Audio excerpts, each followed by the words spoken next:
கருப்பசாமிதான். புளியரை நீங்க வாங்க சந்ததி தழைக்கும், புண்ணியத்தை வாங்கிட்டு போங்க நிம்மதி பிறக்கும்.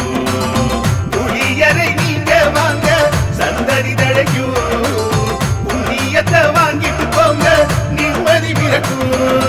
வெள்ளை குதிரை ஏறி வரும் கருப்பசாமிதான், வெற்றி மாலை சூடி வரும் கருப்பசாமிதான்.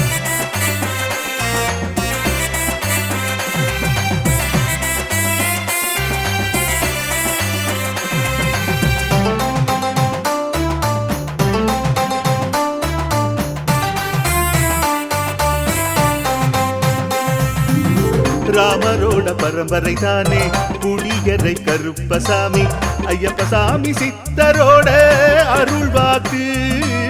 முழு முதற் கடவுளை வணங்கி அரோகரா என்று முழங்கி